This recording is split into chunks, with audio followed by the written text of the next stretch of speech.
These buffs can be anything. What the? This is a fighting game. This is awesome. Hello, everybody, and welcome back to part 2 of us diving into the making of BlazBlue. So far, it's been really interesting to see how everything has come together to make this game, and it's everything that I wanted, so let's just get right back into it. But, of course, if you haven't already, go and support Thorgi. Link to that is at the very top of the description, as always.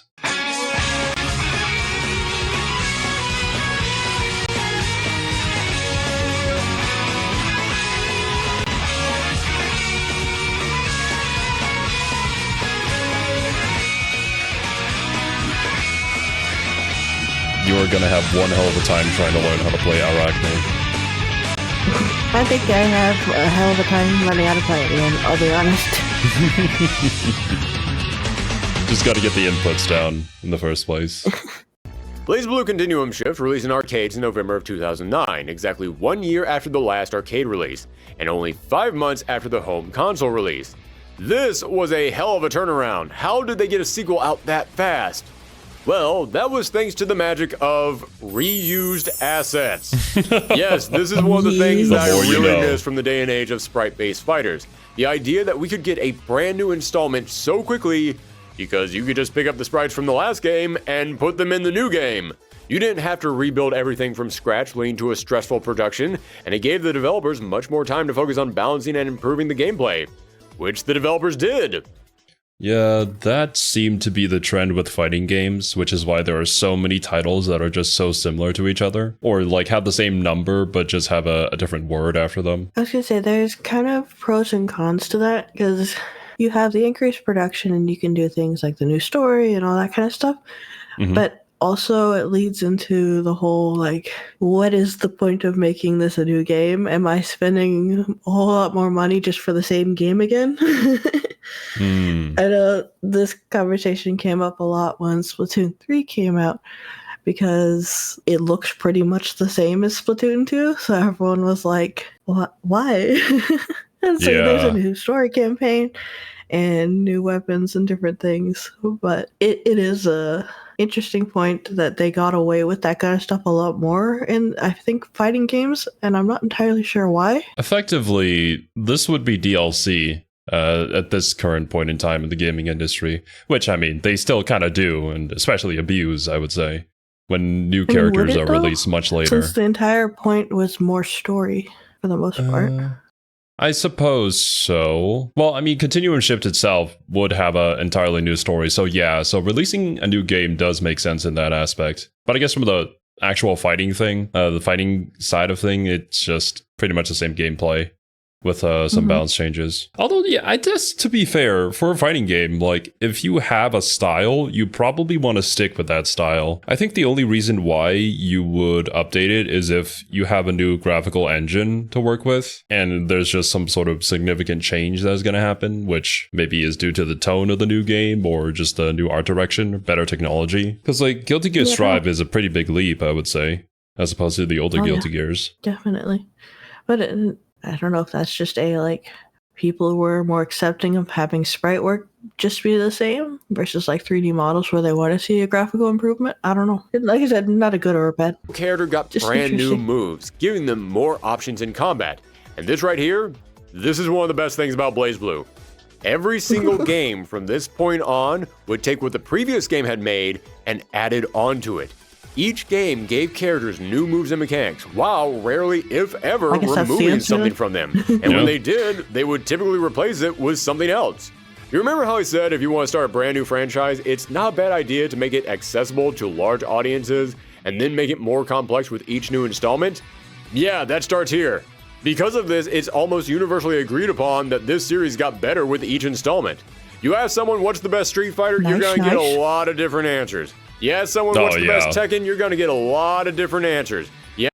That's because there were some complete changes to systems or like new mechanics being introduced that is like the main focus of said game, which is always controversial among the fighting game community.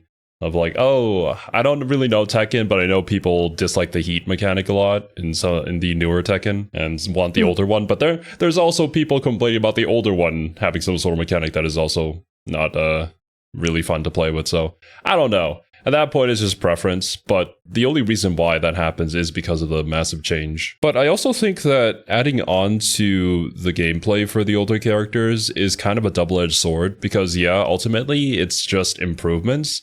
But as we see with Central Fiction, you reach a point where you can clearly see that some characters are not as fancy as the other ones. Simply because they're still using the same actual finishers, still using the same assets from like their very first iteration. Yeah, it's just pretty apparent. So maybe they can get an overhaul at some point. As someone what's the best BlazBlue, almost everyone is going to say the fourth one. But that's not to say it's still not worth going back and replaying these older games. I still have blast going back and revisiting these games, and it was fun seeing how this series developed and grew over time. Now, as for these adjustments to the mechanics, one of the big ones comes from the burst. Now, if you burst, it no longer depletes your gauge. Instead, each player has only one burst that they can use in the match. But if you lose a round, then you can get an extra burst. However, that burst icon isn't just used for defense. You also now need to have a free burst in order to do your astral heat. Yes, there is yet another stipulation to point off your insta-kills. You now can't use your burst throughout the match if you want to make it happen. But they did ease up on a few of the other restrictions. Now you just have to be on point match for yourself, not for both players. And you can now pull off your astral heat when your opponent is at 35% health, which is way better. At 20% health, the insta-kills were just there for bragging rights. 35% actually makes them feel powerful, like something that was worth 100% of your meter. As for the remaining balances and gameplay changes, there's a lot of small tweaks, but the important thing to point out is that the combo system was reworked so that the opponents would be pushed back less, allowing for bigger combos. And yeah, you can totally feel that. The level of oh god. Oh. Yep, there's a lot of changes that we see in anime fighters nowadays too. That, yeah, a lot of them went in this sort of direction. And I can agree with some of the changes here. Like, having the burst be on a charge is nice. You don't have to watch a meter. But it's very risky, but a very high risk, high reward sort of situation. Or if you're, like, absolutely stomping your opponent, then you have to risk getting caught in a potential combo in order to get the astral finisher off. Which, yeah, it gives more of a strategic decision to the fighting game, which I enjoy. Crazy combo nuttiness definitely jumped up from the last game. Even someone like me who can barely make his thumbs work could feel the difference. Now, when it comes to the characters, as I said, everyone from the last game returned, but there were 3 new characters. Well, more like 2.5 new characters. There's Tsubaki Yayoi. She's one of Noelle's close friends from the military academy and a childhood friend to Jin, and has a not-so-subtle crush on him. She's professional and mature beyond her years, but when Jin goes AWOL looking for Ragna and Noelle disappears looking for Jin, the NOL tells Tsubaki that she has to hunt down her 2 friends and kill them. She doesn't want to do it, but she was raised believing the NOL is always right and that she should always do her duty, so she reluctantly agrees. Well, that, and she is using an ancient grimoire that's kind of devouring her mind. One of my favorite things about doing these retrospectives is that it forces me to play characters I would normally never touch. And I never had any interest in playing Tsubaki, but after actually getting my hands on her, she became one of my favorite characters to play. She's got super easy combos, she's got an overhead that launches you into the air, and she has EX versions of all of her moves that are charged up by holding down your drive button, giving her some really good variety. Then there's Lambda. It was just really hard to figure out how she played, like, just simply based off of the design. We were so confused with that one. Yeah. But at the very least, in game, she's a lot better. And, I mean, the characters themselves look much better than they do in their splash art. It's probably just the movement, too, helping out a lot. 11. She was another Murakumo unit who had been salvaged by Kokonoi, the mad, sassy scientist that Tager works for. And while she does have her own backstory that's really damn tragic, we all know why she's here. They didn't want to lose any characters, but New 13 was destroyed at the end of Calamity Trigger, so Lambda 11 is just New 13 with a different coat of paint. And lastly, there's the big villain in the game, Hazama. He was the captain in the NOL who had secretly been pulling everyone's strings behind the scenes, manipulating them for his own plans, because of course he was. I've seen enough Bleach to know you don't trust a guy who looks like this. Once again, I enjoy the entire English voice cast for this new game, but I have to give particular shout out to Eric Davies, who made Hazama sound like a cross between a schoolyard bully asking if you're gonna cry, and a 1980s Wall Street exec who's coked out of his mind. Oh, a little upset? I know how you feel. It's pretty rough watching someone just pluck up all the things that are important to you and turn them into something horrible right before your eyes. I feel for you. I do. But oh my God, is this fun for me! Especially your despair! So Monokuma? divine! After this game, however, Davies would be replaced by Doug Airholtz, but he also did a great job. I seriously didn't even know they changed actors until researching this video. Hazama also serves as the final boss in the arcade ladder, and this is one of the most frustrating fights in this entire series because not only does Hazama use snake whips to snatch you out of the air and whip and dip and zip all around the stage, but you're not fighting regular Hazama, you're fighting unlimited Hazama. Meaning as soon as the match begins, he surrounds himself with a ring of energy, and as long as that ring stays up, he heals back his life, and if you step inside that ring, you get poisoned and you lose life. So if Are you kidding me? Oh my god. I don't know if this is on the level of Arcade Nagoriyuki, but this does sound pretty damn annoying. I don't know if I'll be able to beat this. We'll see. But he keeps blocking, you're just going to end up doing damage to yourself. Oh yeah, Hazama is pure evil in both the story and in combat. He's so evil that you do his insta-kill with pretzel motions, and if SNK has taught me anything, it's that only the most sinister of villains use pretzel motions. A pretzel motion. I think that sounds horrible. I always thought there was only one character that ever did that, but I suppose, yeah, we have it in BlazBlue too. Now, I've only heard of this character. I still have to learn about the SNK lore, but yeah, it's one of the craziest fighting game inputs ever. Like, it's so damn hard that even fighting game professionals drop it sometimes. It's just... Yeah, I can barely do a quarter circle, I don't think. There's no shot. You gotta be super precise. I mean, we don't really play with fighting sticks, so it might be better there. Maybe. Hard to say. I mean, better over can't do it. I don't think I could still do it. I think I'd still... I don't think there's any saving me. Look, if you practice that motion for like a year straight, I'm sure you could get it down. I don't care that much. Imagine if Arachne has a motion like that. I appreciate other people doing it. But However, those are the characters that got added to the arcade release. The next year, in July of 2010, the game came to home consoles. And if you're wondering why it took almost a year for the game to move from the arcade to consoles, it's because remember, when it comes to the combat, there were only technically 2 new characters and a handful of new moves and balance changes. Everything else was reused assets. The home console release? That's where the new content started pouring in. And before we go any further, I should let y'all know right now, Continuum Shift gets a little... let's say Street Fighter 2-y with its releases. Oh, it was the initial. Yeah, there you go. That's what I was talking about with all like different editions with just the same number. Although, to be fair in that aspect, they were arcade machines. You would go to an arcade, they'd have it, you'd put in the same quarter to play it anyways, so I guess it was okay. But when it comes to home releases, I don't know. I feel like that's a little shifty. I mean, on the arcade, could they just update a previous console, or did they have to make a whole new cabinet for it? That I do not know. I mean, the cabinet itself is just the shell that contains the game. You could probably just send it back in and then just update the information in it, the data. I guess? I don't know. I wasn't around during the arcade era. Cabinets work. Yeah. Not me either. Because I know people who like collected arcade cabinets and different things. So I'm like, I don't know.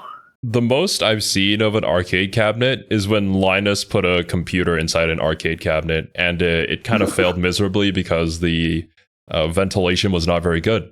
So, yeah. Yes, and finally Continuum Shift Extend, which is basically the complete edition. And each game added brand new content.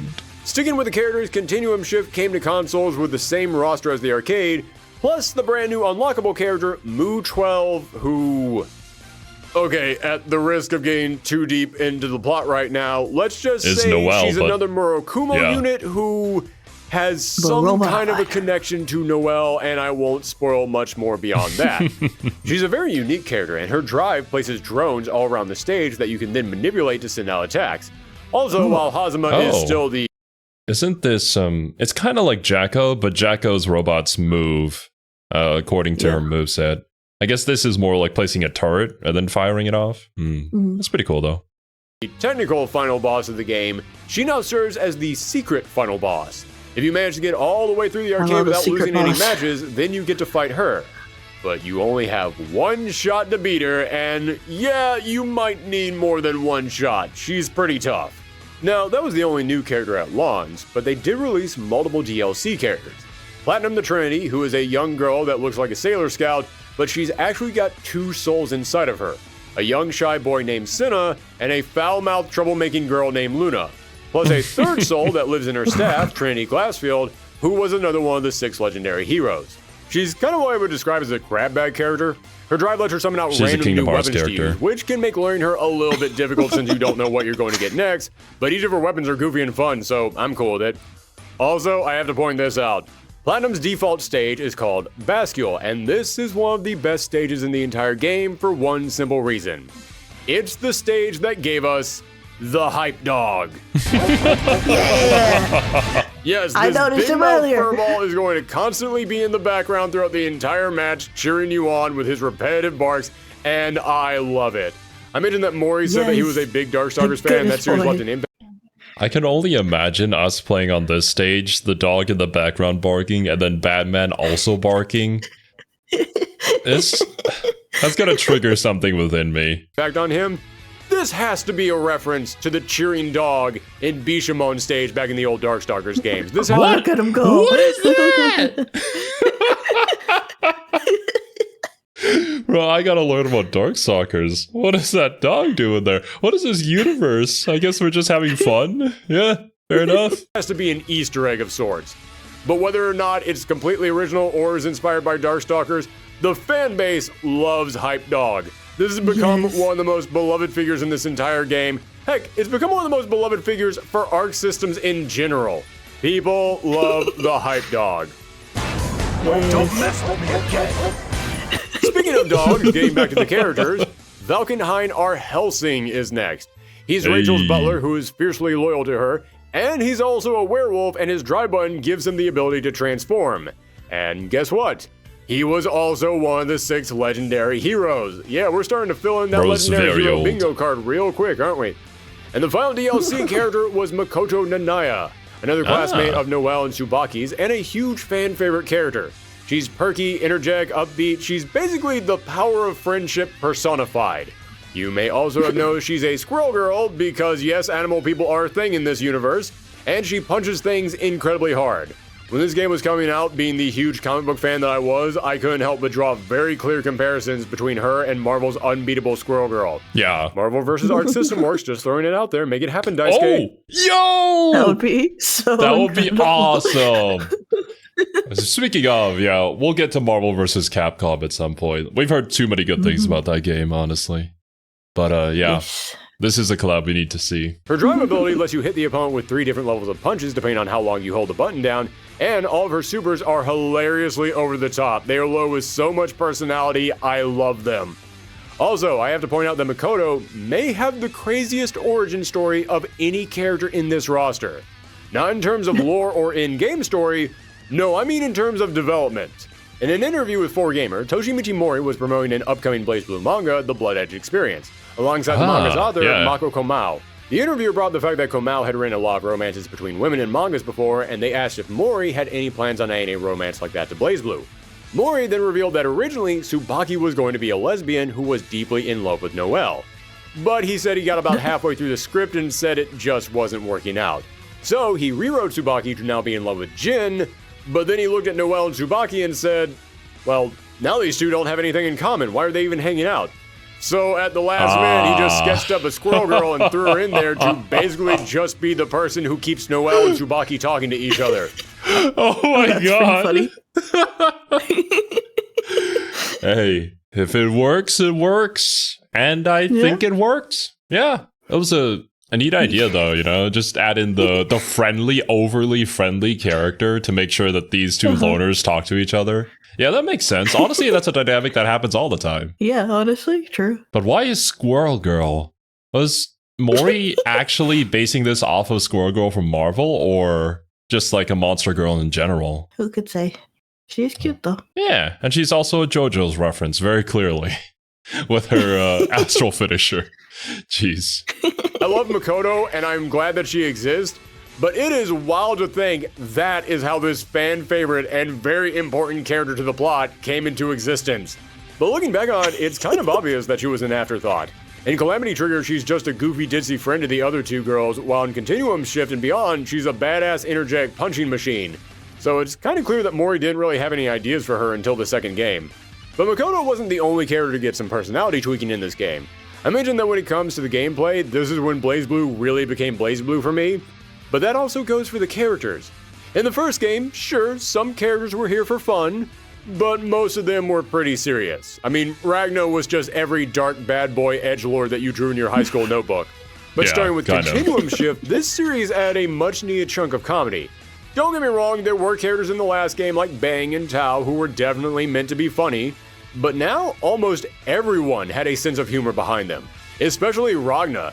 He's now throwing out one-liners and he has a far more relatable I am so done with everyone's nonsense attitude about him.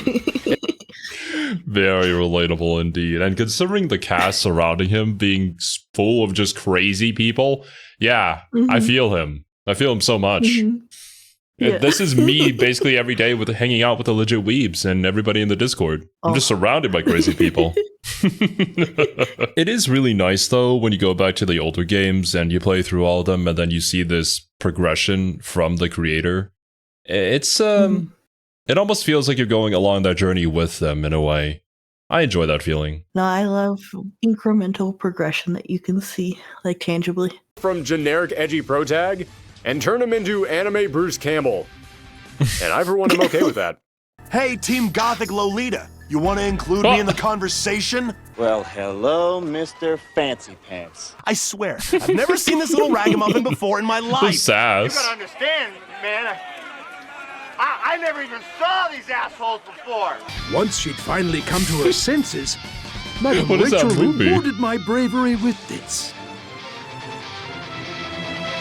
A ribbon! Are you kidding me? I feel like this was the game that kind of got the tone of BlazBlue, because part of the appeal of this series is that it's a story about souls and gods and life It's over and the top. death and loss Yeah. and angst Go and with it. torment. But it's being told You by gotta have people fun who with it. realize how weird this is and they're not afraid to take the piss out of it. Yeah. And nowhere is that more clear than in the gag endings.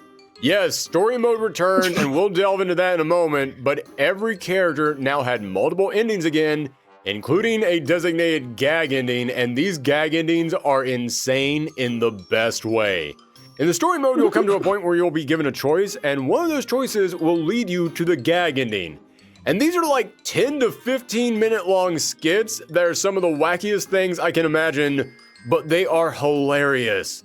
Listen, I know the Teach Me Miss Lychee stuff was supposed to be funny, but it never worked on me. I just didn't really enjoy it all that much. These gag endings, on the other hand, almost all of them made me audibly laugh out loud. I had only planned on getting 2 or 3 of them to show off in this video, but then I watched a 15-minute long skit about Ragnar on a ghost ship, and I laughed so hard at I needed to see all of them. That's right, Captain Jin of the HMS Nirvana, lowly tuna fishing vessel. Captain Ragnar did not attack your ship because he was after the Crimson Grimoire. He panicked because he was afraid of ghosts. I'm Captain Jin of the lowly tuna fishing vessel HMS Nirvana. Ragnar just panicked like the little sissy mare he is when he found out you were ghosts. Although, speaking of the comedy, I debated whether or not I should address this, but the point of these retrospectives is to give you an accurate summation of the series, so there's no way I could ignore this. When it comes to the comedy of BlazBlue, No. there is one joke that this series loves returning to over and over again. Booby lady! Hey you! Boobzilla! Miss Lychee came to us with her wondrous Yeah. breasts. They're not nearly as big and fluffy as they appear. Oh, or did you already fill your flat-chested chick quota for the series? Boobs are the foundation society is built upon. Yes! Boobs equal power. Hey, Puppeteer Mask! Why are all you guys so hung up on back-breaking boobs anyhow? Ah, would you look at the time? Until next time, magical girls, I bid you adieu. What the? Yeah, if I had to describe... You know, this seems like my kind of game. Now I know why you guys have been suggesting so much for us to check out all like the gag endings. Thing is, though, I have also gotten messages from you guys saying that it's probably better to experience it through the games itself because it requires some context around it in order for the jokes to really land. That's always going to be the case. Yeah. But and I also feel like the skits didn't really land for, I would guess, the Western side of things. I feel like it's a cultural difference, really. So, yeah, I get it. But the gag endings, I think, are pretty cool. I just feel like the gag comedy that we were talking about with, well, the Teach Me Miss Lychee stuff and like the Near Automata skits at the end there. I don't know. There was just something about it that didn't really hit with me. Maybe it's just a me perspective. But yeah, hearing Thorgi also not liking it. I'm thinking maybe the wider audience just isn't really attuned to that sort of comedy. It's not like a stand-up comedy or anything like that. I guess, yeah, Japanese, like, what do you call it? Gag Humor? comedy. Yeah. It's definitely unique to them. A lot of it I don't really get, but then again, it's also very Japanese kind of jokes. So you would have to know about their culture, about their language and stuff like that. So maybe it just doesn't translate very well in that aspect. Or once again, just a cultural thing. Yeah. I think there's some like gag anime that I've enjoyed in the past. Like Osomatsu-san's probably the number one for that for me. But it's definitely a genre that I'm not super into personally. But I think you're right. I think a lot of it is just, it is comedy that's very much built for a Japanese audience. It's like the wordplay in Monogatari, and then you see the translator note up top, it trying to explain what this word means and why it's a wordplay with this other word. So yeah, it's probably a lot more intricate than we could ever imagine. Like, if I introduce you to a Thai comedy, like on stage and stuff like that, I don't think anybody would get it.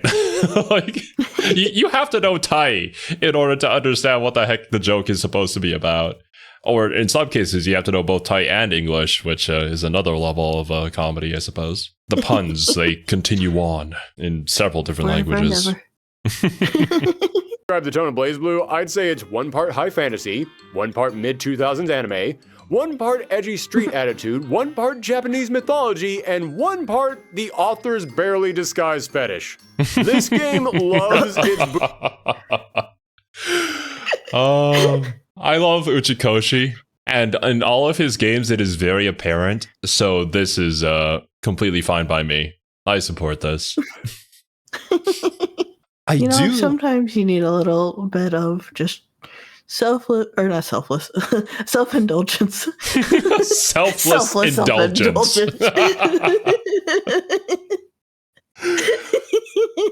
Yes. Okay. Do it for the people. Oh, well, he's doing it for me, that's for sure. I can see this sort of aspect being a negative towards the game. I mean, if people aren't into it, then they're not into it, and then, like, what can you do, right? And I do feel like some creators take this a little too far, especially in the horror genre, where oftentimes what it has to do with, like, Cthulhu, cults, and lust and all that, and then you get into the very extreme stuff. And then they show it to you in a horror aspect, but then you're like, so am I supposed to be scared or am I supposed to be turned on by the naked demon booba lady? Right? So, and it just doesn't mix very well. Yeah. I don't know. I think that there are places where it's okay, and I think that there are times when it goes a little too far. As long as it's something you establish pretty much from the beginning, so that you build an audience around whatever it is that you're anticipating, and you don't cross the lines of just too far for media in general, right? Yeah. I guess that's a good way to put it. Considering they add this in the second game, you're still kind of establishing your identity, so it works. And if you're not into it, then it's just not a series for you, and that's just kind of how that goes. But that's also how you develop those really, diehard fan bases too in a lot of cases, when you make it niche to that extent. I don't know. I feel like because it's anime, people also know what to expect going into it. there were a lot of anime around this time, and it's kind of why fan service is sort of a thing for anime, that I feel like it's not truly out there, that people find it unacceptable. This is pretty light when it comes to the anime fan service stuff. Although I suppose some of the characters are when you're pretty damn good with looking. Sprite work that's pre-existing, it's hard to... It's hard to have the lucky pervert moment, yes! God. You'd have to make custom art specifically to... Yeah. All the freaking tropes, man. I roll my eyes at them. This is definitely it's not for me, but I have no issue with it for people who enjoy it. I would say for me, it really depends on the context of it and whether or not I'm into it. I think I'd be into this. Yeah. There are some times where it just feels way too forced. It has a more lighthearted, kind of just over-the-top nature to begin with. Yeah, you know what you're getting into, and you're not taking it too seriously. Unlike, I actually dropped Fire Force because of the fan service. It was like every single time they got into a fight, the same girl has to accidentally trip or something, and then somebody has to grope her inappropriately. Like, what? Yeah. Come on, we're getting into a serious fight with the bad guy that you've established is really, really bad. And now we gotta do this? Boob jokes. Maury P loves boobs like the Street Fighter 6 devs love feet. Maury P loves boobs so much that... Oh man, there are so many Discords out there that are dedicated to Jury's feet. It's insane. I see. Yeah. If you see her character, you'll probably understand why. When researching this video, I found an interview with Famitsu where they actually ask him about how much he brings up boobs, and rather than trying to downplay it, he proceeded to pull out his boob tier list and started ranking all the characters in the game. Based! Actually based! Maury is that guy! He's my guy! Hell yeah, dude. According to Mr. Maury, there will never be another with bigger breasts than Lychee. Well, it's established canon now. This is amazing. This is so... I really want to play this game now. And I'm not judging, it's his game, he can put in here whatever he wants, and hell, I'll admit, I laughed at a good chunk of these jokes. But in case you're thinking about checking these games out, yeah, I figured I should probably warn y'all not to play them around Grandma and Grandpa this holiday season. Then again, I don't know your Grandma and Grandpa, maybe they're cool with it, use your best judgment. They're into it, yeah. Now, when it comes to the single-player content, this game introduced a new mode called Legion, which first appeared in the PSP version of Calamity Trigger, but this was its first time appearing on a home console version. This is a really clever mode where you pick a character, then you challenge other fighters across the map, and each time that you beat a group of characters, you then get to pick one of them to join your team. But every time that one of your fighters is KO'd, that's it, they're gone. It's basically the fighting game equivalent of a Nuzlocke, and I think it's brilliant. It's a fairly simple challenge, but deciding what characters you want to join or which characters you might... This is really fun, and it has a lot of replayability to it already, just from the idea. I think this would be great for like a stream, honestly. And I don't think I've seen a fighting game with this sort of mode before. Well, it could also be the fact that I don't know of too many fighting games yet, only the popular ones. My knowledge base on fighting games is very small, so I don't have any idea.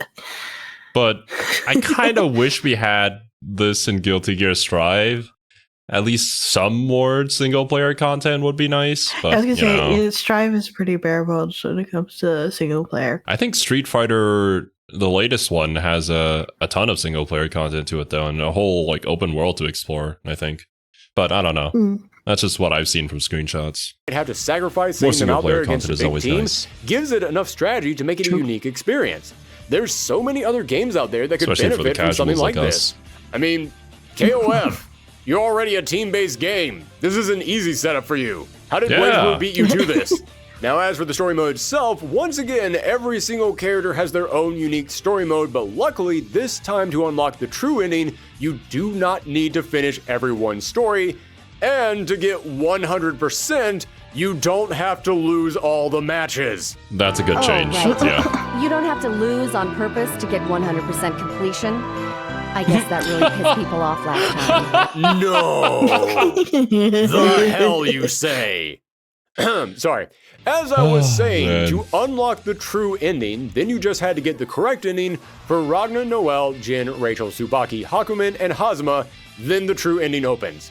However, I will repeat, important you main have characters, to get yeah. the correct ending for them. Because, as I mentioned, there are 3 different endings for every single character.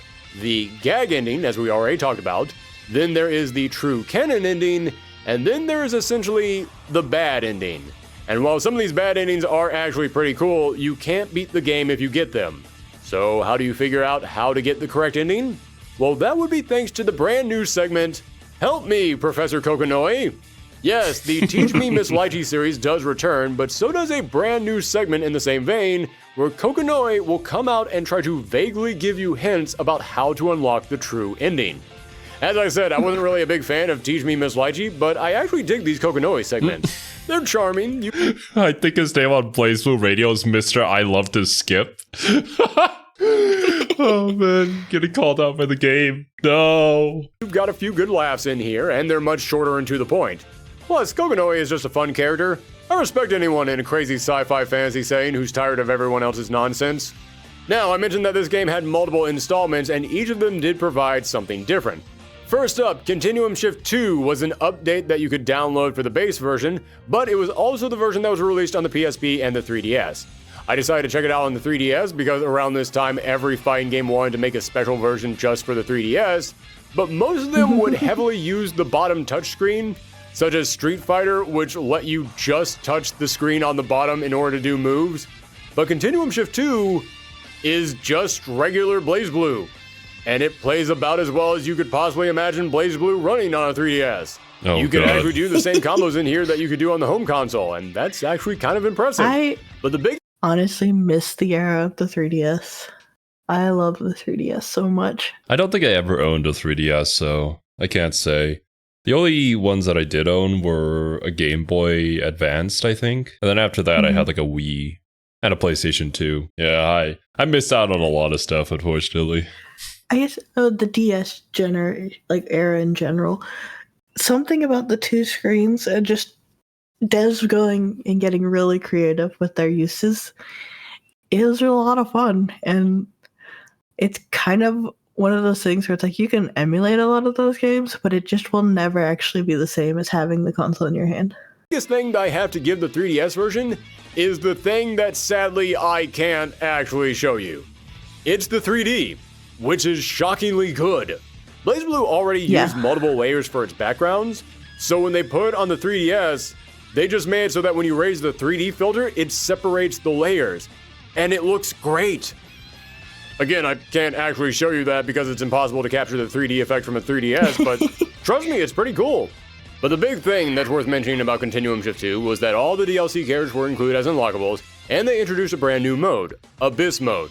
In this mode, you have to make your way through the hierarchical city of Kagatsuchi, starting at floor 1 and going all the way down to either floor 100, 500, or 999, depending on the difficulty that you set, battling through enemies all the way down.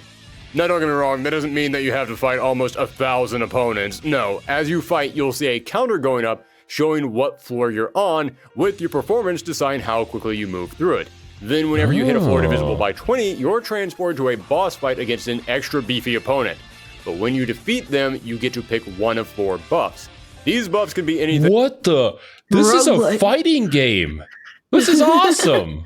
Why don't more fighting games do this? It would extend the lifetime of these games so much. Apart from just, having the competitive mode that people play. This is so much more fun for the casuals who don't really want to do the PvP. Like, they're just content with playing against the AI. I feel like fighting games fall into the same, conundrum that things like the hero shooter genre does that we've been talking about with Marvel Rivals, is that when you develop it, you're going to end up having 2 audiences. The hardcore audience and the casual audience. And it's really, really hard to make both audiences happy. So you end up having to pick one over the other. And I think with games like fighting games, they're pretty much always going to pick the hardcore audience because that's kind of their bread and butter. But you say that, but every single change and iteration that they've done to all the popular fighting games all of the professionals are mad because the changes are made to cater towards casuals. I mean, given I don't play a lot of them, I don't know all that. But I feel like that's just a trend that I would assume. So if they don't, then yeah, I can understand why they would get mad, because fighting games are such a niche genre that they don't tend to have a large casual audience. It's usually because I would assume they cater to the more competitive scene, and that's just not something a casual person gets into. I think the main issue right now with a lot of fighting games is they are going in a direction where they realize we won't survive unless we get new people playing the game. So we need to make the game appeal more towards casuals. And so how do we do this? They try to come up with a few ideas. Some with a more extensive single player mode, like Street Fighter, as I mentioned before, or some with like comeback mechanics where, oh, you're getting beat up really badly by this guy who's clearly better than you. Here, press this button and then equalize the health, which is why pro players get really mad, because then what's the point of me being better if they can just do this?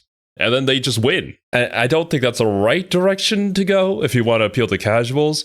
I think BlazBlue has the right idea here. Just having replayable single-player content where you can test yourself. And as you're going down through all these floors or collecting your army, as you're going through each level, you're getting better and better at the game with each character that you play. I suppose the game itself was already created off the idea of getting casuals into fighting games. So yeah, it makes more sense. That's true to an extent. I think having more single player content will always make a game more casual friendly.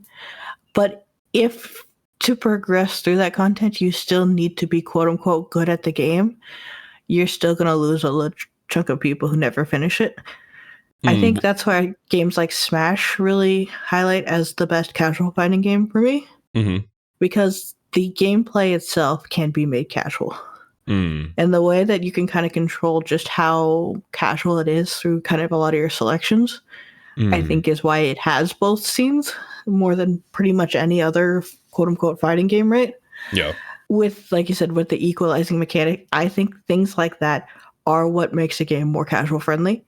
It's being able to turn that stuff off for the competitive scene that will make that difference, I think. So you can kind of build into just how casual friendly you want your gameplay to be.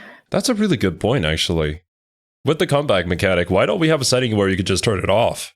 Why do you have to build the entire game around that comeback mechanic and sell it based off of that?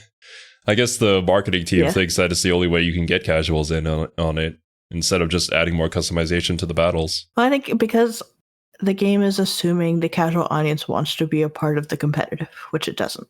Yeah. Most people play it because they want to enjoy playing a fighting game with their friends. I don't think most of us play it because we hope to win Evo at some point. Yeah. But yeah, I just wish fighting games did more for the single player side. Because I think when it comes to competitive, if your fighting game itself, the systems behind it, and the actual fighting portion of it is good, then you can spend the rest of your time developing something else, you know? But I don't know. I don't know exactly what goes on behind the scenes. Maybe that's just difficult, and they constantly have to pump out updates and new characters and balance things and stuff like that, so maybe there's not enough resources for it. I've never worked on a game quite like a fighting game, so I really couldn't say. I feel like it's one of those where optimization and just fine details matter a lot, so you're going to spend a lot of time tweaking gameplay in that aspect. Optimization. And fine, frame data. Oh no, his punch is 1 frame data too short. That means he is completely OP and competitive. God. And you wouldn't know that until you test the character thoroughly with competitive players playing them, because they will abuse the heck out of it. Fighting game sounds like a nightmare. Well, I mean, that goes into the long conversation between balancing and fun, so we're not going to get into that right now. Oh, yeah. Oh, jeez. From increasing your stats to regenerating your life bar, giving you an extra burst. This is cool, though. It's kind of nuts how much they gave you to unlock. Yeah. Then, whenever you try to start a brand new run, you can go into the shop and purchase any of the previous buffs that you already unlocked to start your run with. When I checked this mode out, I thought it was just going to be a fancy version of survival mode, but I was delighted to find that I was wrong. It's not survival mode, It's Hades. This is a roguelike where the point is to see how good of a run you can get by picking up buffs along the way and unlocking ways to improve your future runs. And I got hooked on this. Getting buffs was always such a rush, and thinking of ways to make myself stronger for the next run was so addictive. And I know some people might have problems with the fact that whenever you start a brand new run, if you want to start it with buffs, you have to spend the in-game currency to unlock those buffs. But to me, all that did was just rank up the tension. It put stakes on it. Sure, I could now get these buffs, but if I didn't make it all the way through this ladder this time, that meant I just wasted some of the in-game currency. It's risk and reward, and it made every victory so satisfying and made every defeat just make me want to get right back in there. And I want to point this out for a second. I talk a lot on this channel about the importance of single-player content in your fighting games, but a lot of people hear that and they think, oh, but single-player content is hard. It costs tons of money and time to come up with a big cinematic story mode. And to that I say, then don't do a big cinematic story mode. Use your brain and come up with some unique and interesting single-player modes that use the assets already in the game. And Legion mode and Abyss mode are perfect examples of that. And the Abyss will carry over to the final version of the game, Continuum Shift Extend. However, for some weird reason, they got rid of Legion mode. I have no idea why you would remove modes from the complete version of your game when they were both available on the previous version of your game. That makes zero sense to me. Yeah. But they did replace it with a brand new single-player mode called Unlimited Mars, where you face off with super-powered unlimited versions of your opponents. This is the final challenge. It's the mode made just for those who have mastered the game and are the true ultimate warrior. Oh my, what is going on? All the items! Holy shit! What? Bro couldn't even throw out a single punch, he had to block the entire time. Oh no, Tager. Oh. Which I am not. You will not be seeing a lot of Unlimited Mars in this video. My apologies. Tokaka, no!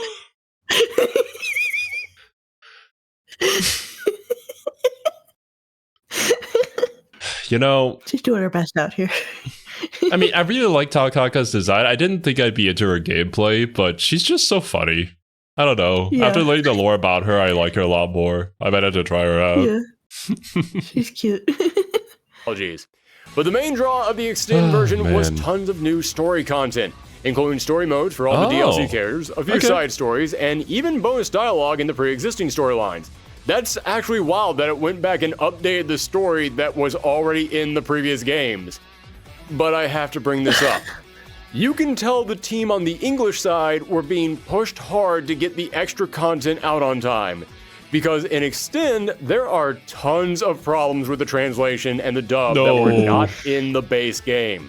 You'll see typos, text boxes completely different from what's being said. God damn it, old man. I know you're trying to hold back that laugh. Completely blank text boxes. The grimoires were created to fight the Black Beast, but we've learned plenty of ways that Ars Magus can be used for less military applications. And most bizarre of all, multiple times I encountered the game just switching to the Japanese audio out of nowhere. As you know, the birth rate of males among the Kaka clan is very low, and the village's population has never exceeded 100. There's no reason to think that will change in the near future. カカ族は最大個体数100の軍隊を形成するよう調律された生物兵器です。村の人口はこれまでの統計通り決して100を超えることはなく、もし何らかの問題によって急激に人口が減った場合も、無性生殖によって自動的に個体数を回復するでしょう。I see. I said these story modes. I see. I understand. Yes. Imagine you're talking to someone and they just switch up language on you and you're like, what? What? ใช่ถ้าทำแบบนั้นมันก็คงจะงงเลยเวลาพูดด้วยกันอะ Yeah. No. That's really funny though. Really? Like, I thought Jacko switching between like the cutesy voice and then the more mature voice mid-sentence was incredible and funny at the same time. But this is on another level. This is on a they needed more time to cook level. Yeah. Oh. Were huge, so the English team being told, hey, guess what? You have to write all of that stuff you just wrote again. plus extra stuff must have just been too much. I can only imagine how hard they were crunching to get this out on time. But there was one more addition making Extend the true best version of the game. An additional new character, Relius Clover. He's a sociopathic mad scientist who serves as one of the biggest villains in the franchise, and he's obsessed with knowledge and specializes in building puppets and high-tech machines, such as the Murakumo units. And in case you're wondering, hey, wait, he uses puppets just like Carl, and they even have the same last name. Yes, this is Carl Clover's father, and if you want to know how evil Relius is, well, remember how Carl kept calling his robot partner Sister? Yeah, I'm just gonna let you guys think about that one for a sec. Now, with each game, the sales figures did become a little bit hard to figure out, but looking at the physical sales numbers, it looks like the game sold about as many copies as Calamity Trigger, while costing much less to make thanks to all the reused assets. In other words, this was another hit for Arc System Works. So, they got to work on the next installment, which would be their biggest game yet. Alright.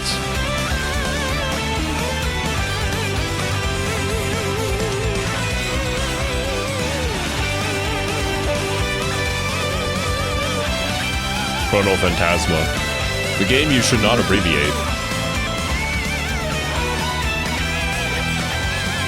Oh. Took you a second, eh?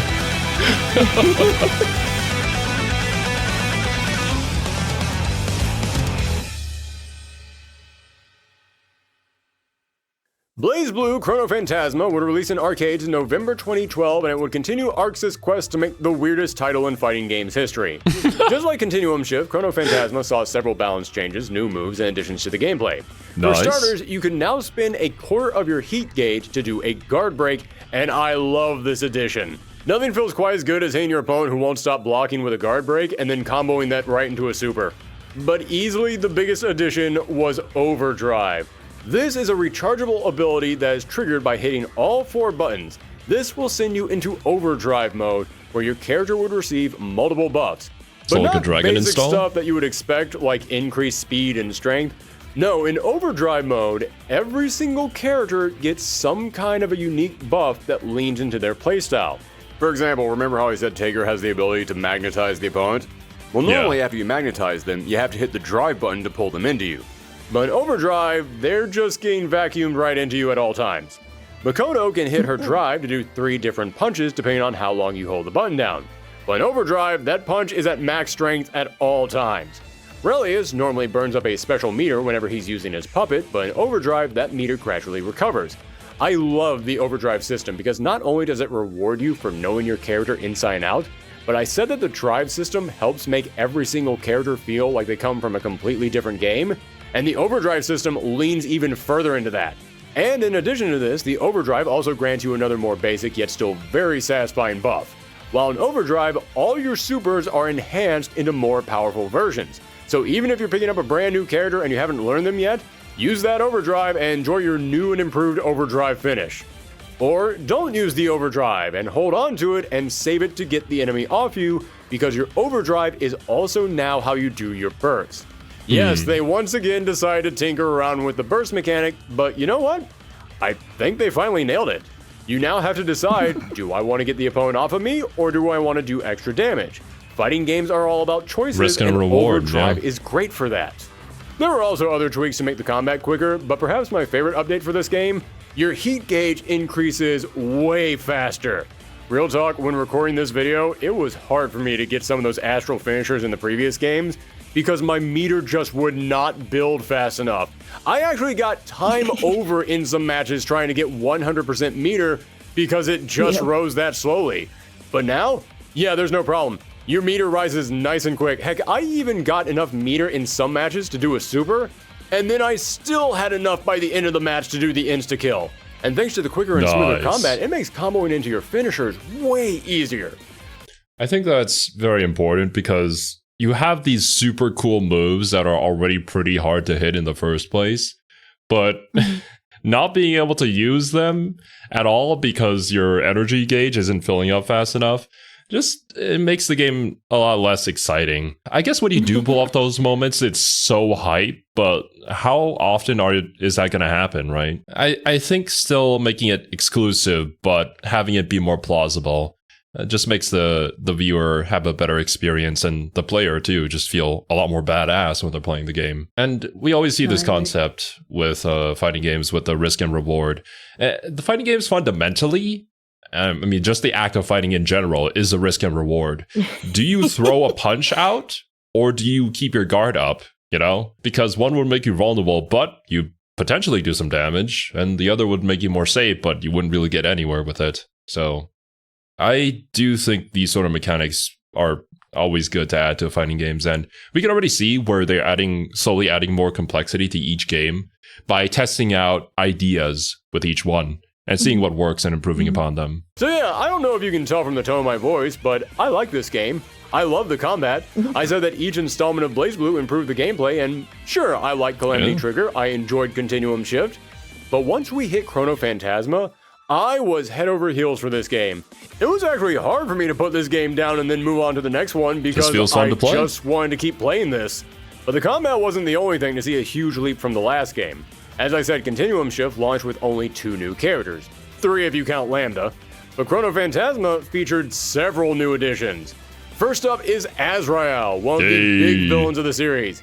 He's an insanely strong criminal who's obsessed only with fighting, and when it comes to the lore, he might be the most OP character in the entire series. Like, he's so strong, he can rip through reality just by flexing his muscles. Yeah. Then there's Izayoi. Remember how I said that Tsubaki was using an ancient grimoire that was kind of eating her brain? Yeah, this is her after becoming completely possessed by that grimoire and turned into sort of a wholly futuristic executioner. Then there's Amani Nishiki, a dancer who leads a traveling theater troupe and fights with scarves and wraps that turn to drills. They're a very mysterious character, constantly appearing in places that they shouldn't be with knowledge that they shouldn't have. We'll talk about them more when we cover the story. Bystanding, and you could speaking of say. the story, our last character is Bullet. A character who the BlazBlue fandom constantly dunks on for being the least important character to the plot. God damn it! Why? Wait, did we call Bullet that? Like we said that she was very similar to Giovanna from Strive. We did. I can't believe they well, they don't exactly look similar, but they are of the same character archetype, I would say. Yeah. And they also get sidelined in their own stories. Why is it so hard to include them? I feel like it's the case of they had a cool character design and they really liked the character and everything, but they just didn't quite fit into the story. So like, well, we don't really want to change the character or scrap the character, but they don't fit in the story. We can keep them. We like them.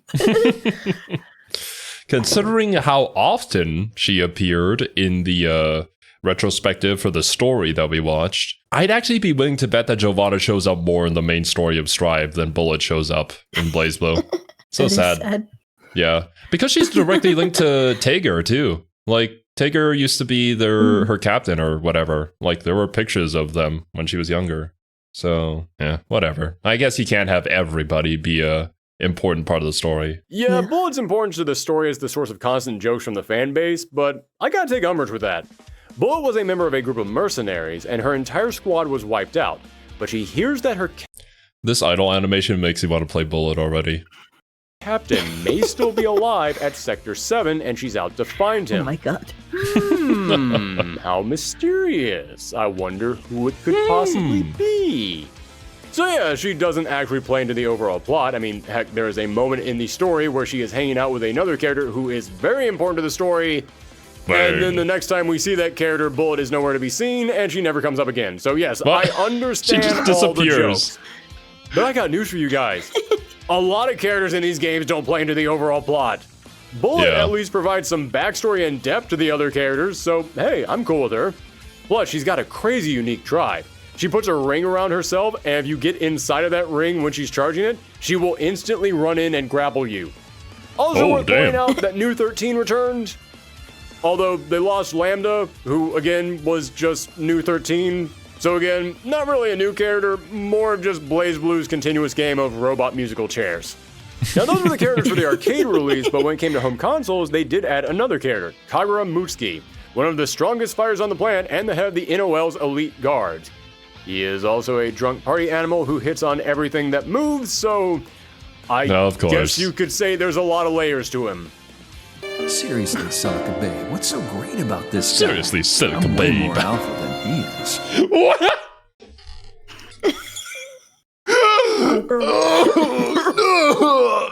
Oh, Kagura, why? I cringed so hard. I don't remember from the retrospective. Does he get more character? Does his character get fleshed out? I mean, he showed up a little bit. He did. A little bit. He did help out for a few things, I think. Was it Kagura who fought Azrael in the arena? And then he was the one who figured out, you know, this guy can't fight if I don't fight him. I think it was him? Yeah. Yeah. I think so. So, you know, at least he has some redeeming qualities. There you go. But man, I can never take anybody seriously who unironically says, I'm way more alpha than he is.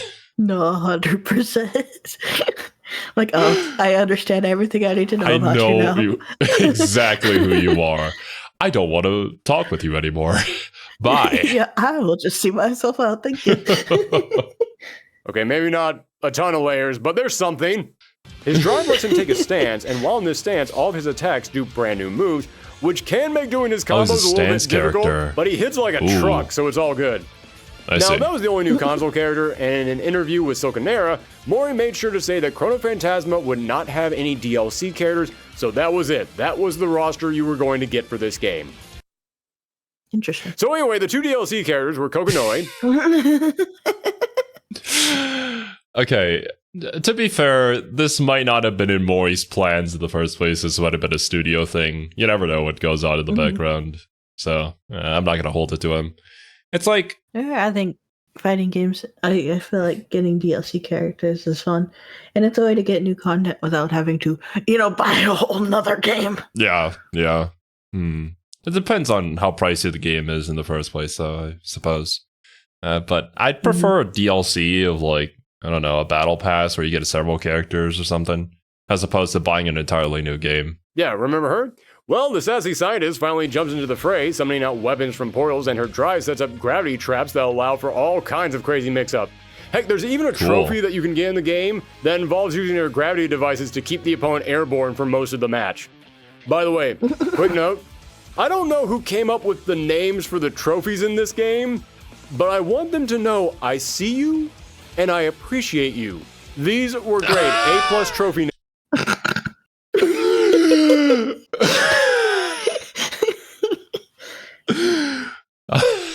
I see you too. What a legend. Names all around. Good job. And the second DLC character was Yuki Terumi. Now, who is Yuki Terumi? He's the big villain of the entire series. He's the one who forced Jin to cut Ragna's arm off as a kid, and all this time he's been a spirit living inside of Hazama, but now the two of them have separated and he's free and he's ready to just be the biggest a-hole imaginable. Seriously, his attacks are designed solely to make you feel bad. They are so dehumanizing. And his drive stills your heat gauge and adds it to his own, giving him a ton of meter to burn through throughout the fight. And you know what, while we're talking about these brand new characters, I'm going to jump around a bit because 1 year after this game hit consoles, the updated edition came out called Chrono Phantasma Extend. And for starters, the game brought Lambda back, meaning that now you had New and Lambda together for all your robot sword spamming needs. And also, it introduced the brand new character, Celica A. Mercury. Yeah. Celica has a mountain of lore behind her that we are going to say for the next video, but what you need to know about her is that she is a super sweet, kind-hearted soul with healing magic that doesn't want anyone to fight and they want everyone to get along. How did she get the puppet, though? That I'm still waiting to hear. I recall reading a comment about how the puppet was something Kokonoe made for her, but that was about what I can remember from that. We didn't talk about it at all in the retrospective. Sound like someone you'd expect to find in a fighting game, right? Well, don't worry, because Kokonoe built her a robot partner who does all the fighting for her, giving her some of the best animations in the game. I love her astral heat, where she heals your entire life bar back, only for her robot to fly into the sky and then take you out when she's not looking. It is loaded with so much personality. Oh, there it is, yeah. We didn't see it in the original video because it was a trading mode, yeah.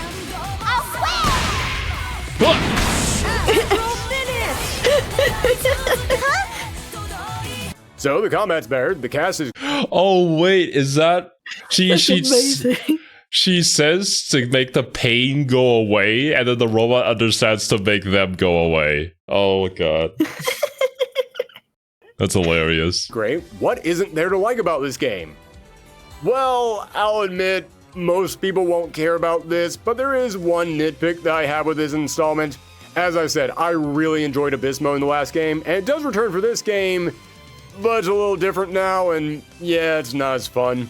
The basic premise is the same. You're still making your way through a tower of battles, gain various buffs along the way, but now the buffs to your stats that you get remain whenever you start a brand new run. You don't have to purchase them all over again, which might sound like a good thing, but it means that they just keep stacking forever. So this isn't really a roguelike anymore where you have to figure out how to get the best run. You basically just keep playing through it, getting stronger and stronger. We just removed an entire strategic layer to the gameplay that people enjoyed. That's unfortunate. Yeah. Until you can steamroll your opponents no problems. So it kind of takes some of the challenge out of it and makes it just feel like you're grinding in an RPG. But when talking about the single player modes, we have to bring up the story. And for Chrono Phantasma, the story mode received a massive this is overhaul. gonna be crazy. Gone were the days where every single character had their own unique story. Instead, there were only 3 stories. The main story, a story focusing on Sector 7, and a story focusing on the 6 legendary heroes. And to get to the end of the game, you had to complete each of them. But hey, we're going from 12 stories in the first game and 7 mandatory stories in the second game to only 3. Great, that means this story mode will be easy to get through. I'll be able to clear through this thing in no time. Yeah. Holy crap. Folks, I won't lie, I looked that number up before starting this game just to try and gauge how much time I would need to spend recording, and I thought, no way is that real, that's gotta be fake. That's gotta be like the story mode and the arcade modes and multiple different routes, right? Nope, that's the story mode all on its own. There are some bonus side stories that they add in and extend, and of course the gag stories return, which are always appreciated, but that main storyline is so long, I didn't have time for any of that. This thing is a beast. Yeah, this game hit arcades in November 2012, but they didn't come to home consoles until October of the next year.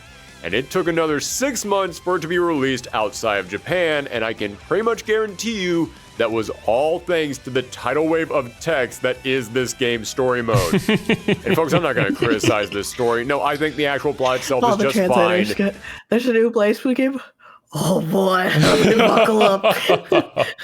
You can only imagine as a translator, especially with all of the unique nouns that are made for everything. Words, that's gonna be so rough. And trying to keep things just consistent.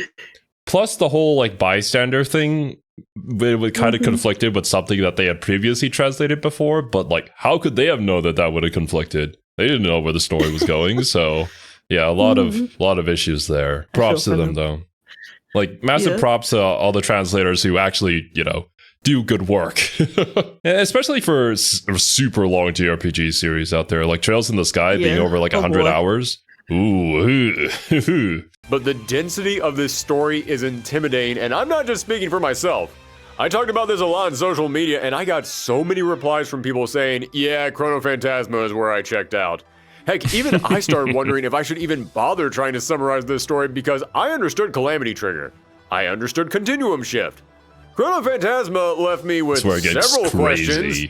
I had to ask around for the answers, and luckily a lot of people were willing to help me out, including some folks from the BlazBlue wikis. And they cleared up a lot for me, but there's still some small nitty-gritty details that I got no clue on. And the extended version adds even more to the story, such as backgrounds on some of the big characters, some bonus gag reels, and a brand new mini light novel called Remix Heart Gaiden, which is based on the manga BlazBlue Remix Heart.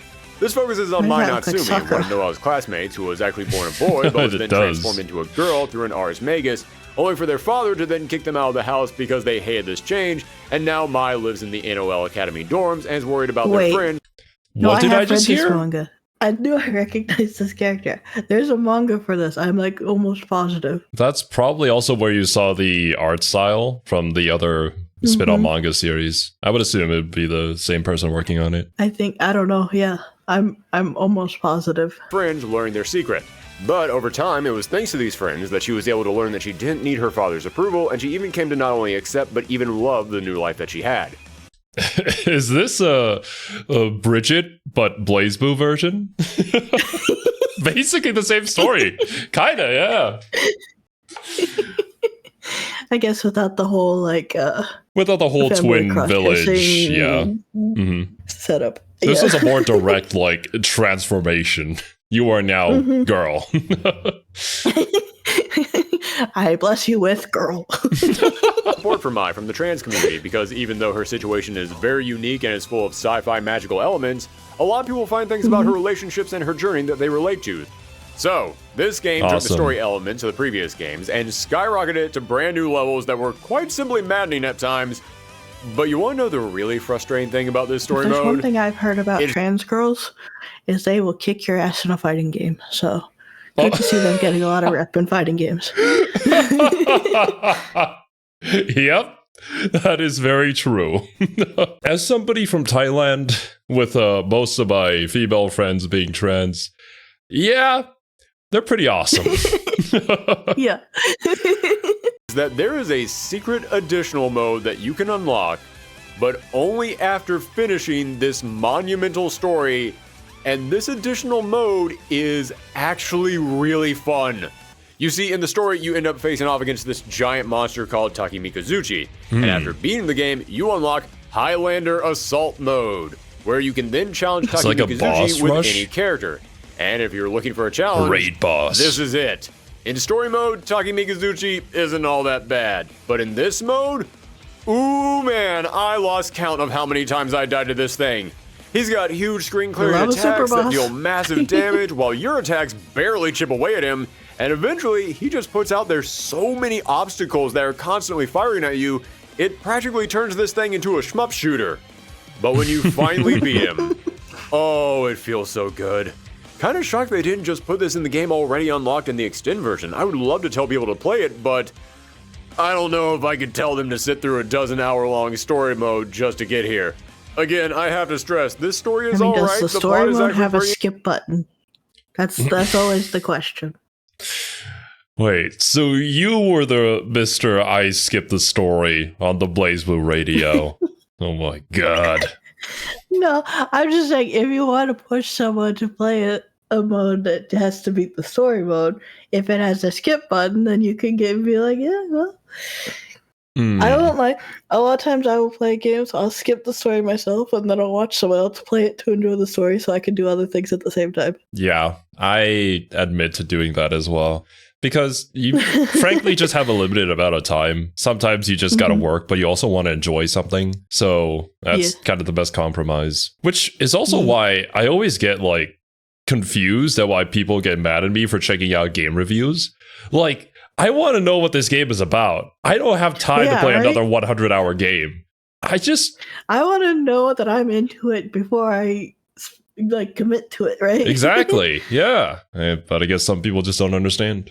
Or maybe some people just have too much time. Probably both. Intriguing. The characters are great, but you could have easily told this thing in half the time and far more coherently. But massive labyrinth of a story mode aside, I still love Chrono Phantasma. The combat reached close to perfection for me, so many of the new characters are incredibly fun, and you can still buy the Extend version of this game, not just on Steam like all the other games, but on modern consoles as well. But after all of this, where can you go? Well, Mori described Chrono Phantasma as being roughly 80% of the way through the story, meaning we were quickly approaching that finale, so the very next game was going to be the one that brought this epic tale to an end. And that is where it brings this video to an end.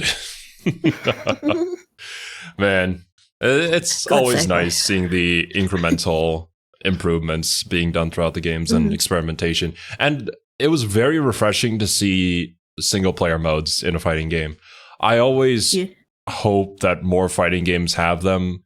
We'll have to learn more about the other ones to see if there is any. Because, well, quite frankly, sometimes I just can't find a sparring partner. You know, people are sleeping. I live in a different time zone. And I still want to learn and play the game, but just fighting the same bot over and over again isn't really fun. Maybe add some variety to it. And I'm glad that BlazBlue has this idea and that they're going with it. But alright, my dudes. Yeah, that's going to be it from us today. Thank you guys so much for watching. Hope you enjoyed, and I'll catch you in the next one. Bye bye.